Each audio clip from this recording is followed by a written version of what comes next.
This tutorial is on how to use the laser cutter. When you log into the computer, first thing you should know is you're going to use the word EPIC with a capital E to log in. Second, there's two software programs we're going to use. The first is called Inkscape. It looks like a black mountain down here. And the second is called Retina Engrave. Retina Engrave is used for actually laser cutting.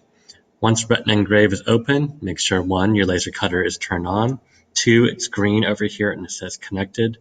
3, make sure you click ignore raster over here. For this class, you won't be using raster ever in design.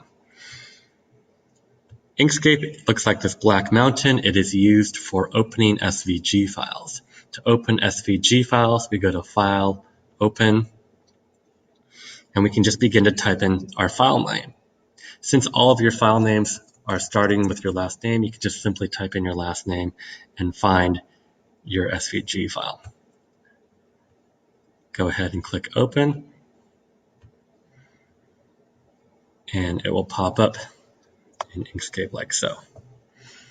The only reason we use Inkscape is to open SVG files so that Retina Engrave can actually laser cut them. So once we have it open, we just send it over to Retina Engrave. To do that, we print it right away. File, Print. Make sure Full Spectrum Engineering Driver is selected, and then just click Print. What this will do, it will automatically send the image over to Retina Engrave so that it's ready to laser cut. And that's the only time we'll be using Inkscape. It's just to open the SVG and send it to Retina Engrave. Now we are in Retina Engrave. Here's the image. A couple things you need to know. We have raster, vector, and design tabs here. We're only going to be using the vector cut tab for designing in this class. A couple other things you need to know. If you ever want to clear this out, you can press this button here. It says Clear Workspace. There's a little paper icon with a piece of yellow next to it. You can just hit Clear Workspace and it clears it all out.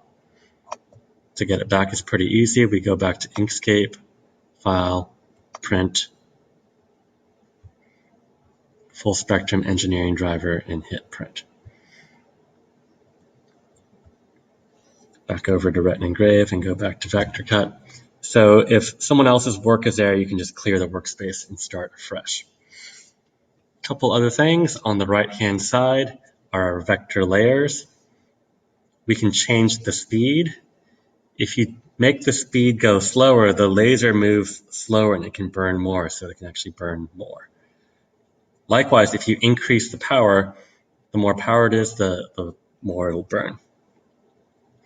For cardboard, which you'll mostly be doing in this class, we can turn the speed down, or the power down, I'm sorry. Just select it down to about 70 and it should be fine.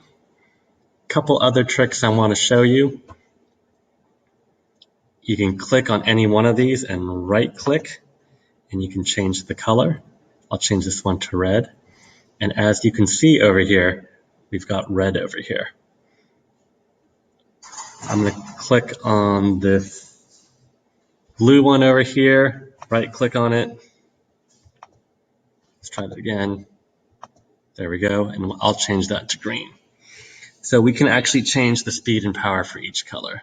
If I want this green one to not cut all the way through, I'll just change that power to 5 and it won't cut through and it'll just barely engrave there. Once everything's ready to go, make sure you turn the fan on. The fan must be on for the laser cutter to work. And once you do that, you can press this green button and it will laser cut. That's it.